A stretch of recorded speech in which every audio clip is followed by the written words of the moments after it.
glad to welcome you guys on our workshop on in our molecular biology project on detection of pathogens, and I'm glad to start our workshop devoted to DNA extraction. Today we are going through some theoretic basics about how DNA extraction works, what is DNA and everything about this, and then we'll try to extract DNA and use like the old method, but this method is highlight each important step of any protocol of DNA extraction. To extract DNA, we should destroy not only cell wall, right, but phospholipid membrane as well.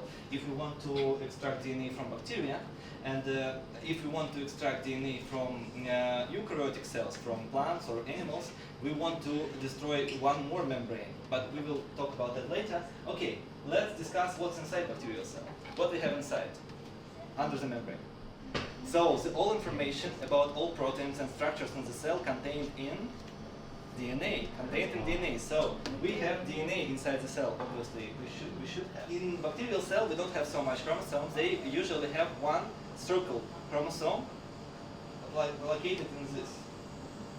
In here, in the center of the cell, it's very long, and it's binded to the wall membrane, to the cell wall, yes? To stay here. So this DNA, and DNA contain all information about proteins, about all. How do you call the part of DNA which contains information about one protein? Gene. Yes, right. That's right. So DNA contains a lot of genes. For example, do you know how many genes in our DNA? 40. It's close, it's close. This is the number of genes in right. But in our organism we have about 20,000 genes. 21 about this 20,000 genes. From in the typical bacterial cell, for example in E. coli, they have 4,000 of genes. 4,300. Something like this. It's how much genes have E. coli. But it's interesting and strange thing that, for example, we are complex organisms. We are very complex. We can speak, we can think, we can do a lot of things that bacteria cannot do. And it's obvious and it's logical that complex organisms have a lot of genes, right? And simple organisms have smaller amount of genes. But that's not a rule in biology, because bacteria have 4,000. We have 220, but some plants have 100,000 information. Okay, so that's it for bacterial cell. Let's move to more complex situation, because today we cannot extract DNA from bacteria because it's too small and too hard to destroy the cells. They need more complex equipment and they need special kits to purify this DNA. But we can extract DNA from plant cell. And let's remember how plant cell work and structure, right? Yeah, what? Yeah, hemicellulose. Yeah, absolutely right. So if we talk about plant cell, it's hemicellulose. It's the material for papers and for clothes, for a lot of things. Hemicellulose. And hemicellulose, as you know, is a polymer. And what is the monomer of hemicellulose? What is like one block of this polymer? What is it made of? You can eat, I give you a hint, you can eat this. Yes, it's glucose. Yes, it's glucose. Yes, but this glucose combined together by special types of bonds, and these bonds we cannot digest. We, as organisms, we can. So we can eat cellulose. That's why we can eat trees. We cannot eat trees. But some bacteria can, and some fungi can, because they can digest these special types of bonds between glucose. But it is interesting how, like, our sugar, yeah, made some strange things, some strong things as hemicellulose. Okay, we have cell wall, we have cell membrane. Cell membrane contains phospholipids as well, because phospholipids is a common component of any membrane. We have cytoplasm as well, and we have a lot of ribosomes, right? But what we have else in plant cell compared to bacterial cell? Nucleus, yes, sure, because it's eukaryotic cell. We have nucleus. Nucleus is surrounded by membrane, right? What's inside the nucleus? guys. You know. It's in the topic of our seminar. It's DNA, yes, sure. Because why DNA is called DNA? What's N? It's deoxynucleic acid. So we know it's acid, it's located in nucleus. It's deoxy. I will show you later what that does mean. That's not really important, but okay. So here we have DNA. And this DNA contains all genes and so on, as we discussed previously. So, what else? Before we proceed to DNA extraction, well, what else do we have in plant cell? Only nucleus and ribosomes? What process is special for plants, for plant cells? Photosynthesis. So we have chloroplasts. Yes, sure. It's organelle like this with special bodies inside. It's called thylakoids, and they make photosynthesis. Yes, sure. Okay. What else do we have? Mitochondria, sure, because we have to breathe, yes? And mitochondria is why do we need mitochondria? Tell me.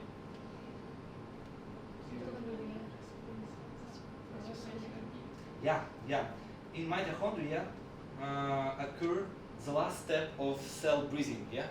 We have 3 steps of breathing on a cellular level. The first is how do you say glycolysis, when we process molecular glucose. Then we have cycle of Krebs, you remember, and then we have the third step here in mitochondria. It's called oxygenative phosphorylation, something like that in English. Yes, and in here we produce all energy for the cell. And what is the main molecule used for energy in the cell? It's ATP. Yes, right. It's ATP. Right. That's right. ATP.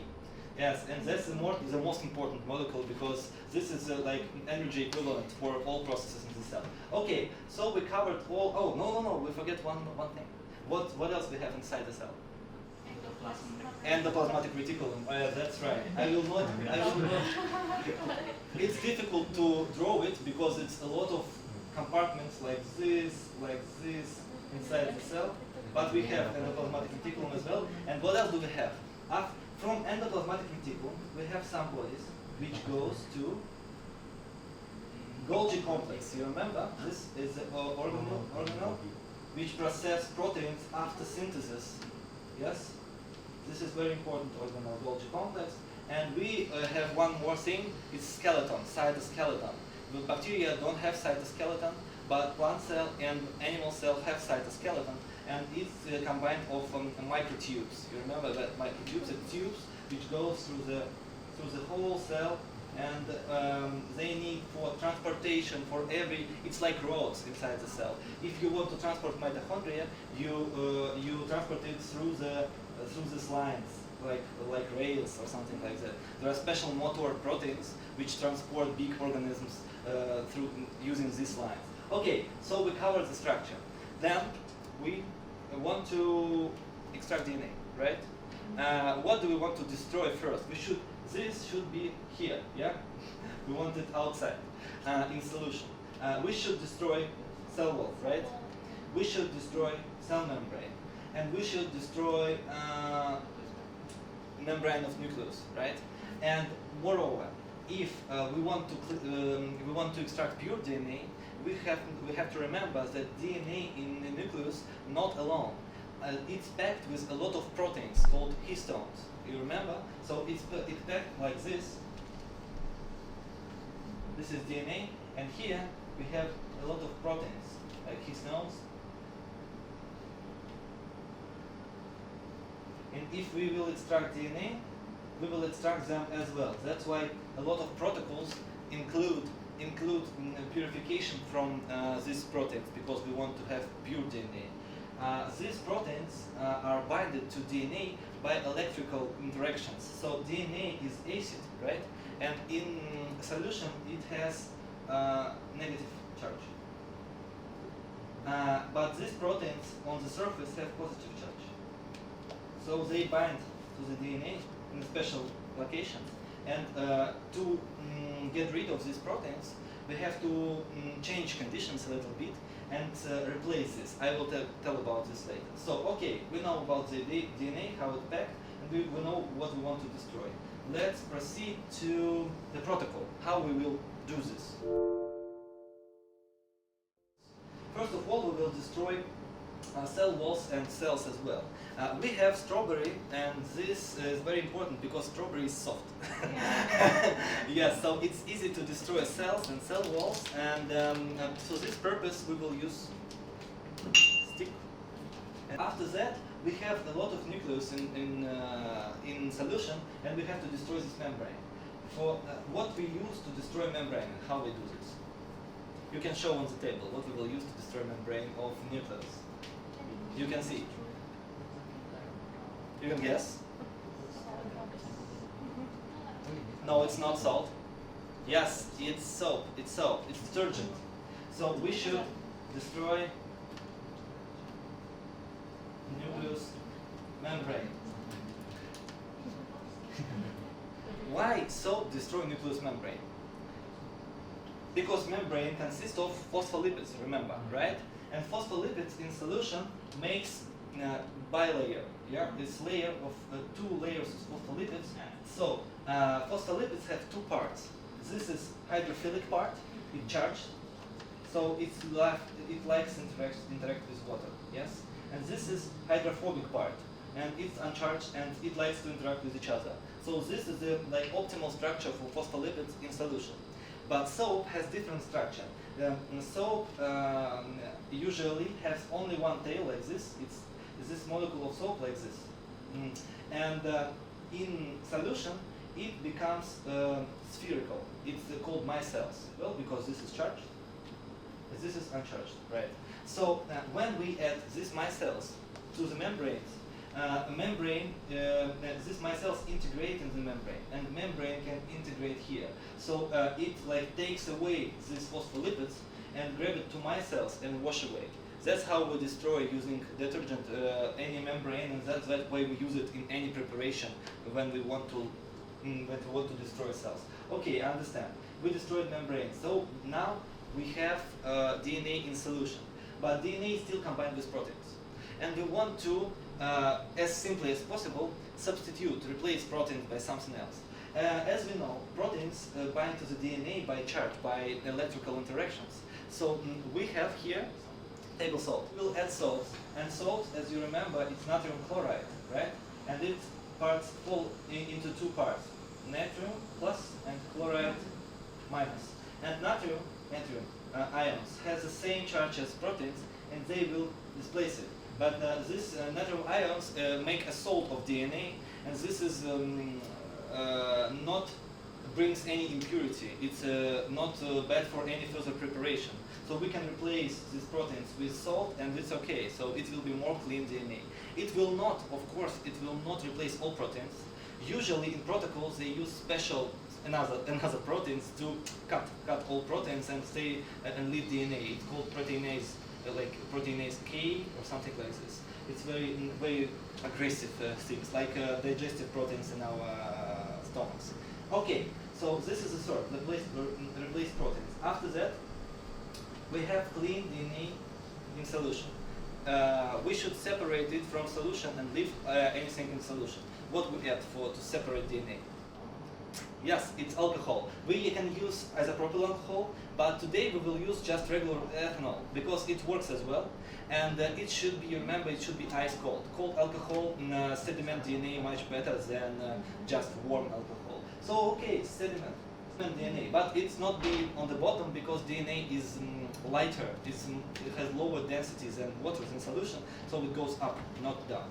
So that's it. That's the principle of DNA extraction, and that's how any preparation works. Somehow, some preparations include additional purification steps, using columns, using spin columns, because they can bind DNA, then we can wash it with different solutions, and wash it from additional salt if we don't need it, wash it from additional proteins if we don't need it, like this, yes? So, but today it's not important. Today we cover the main steps, and we'll see the DNA itself, how it works in solution and out of the solution.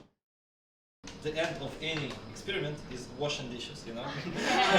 Don't go away just right like that. So we should wash everything, make the place clean after us, yes. And thank you. I think it was interesting. Yeah. Okay. Great. Thank you. Thank you.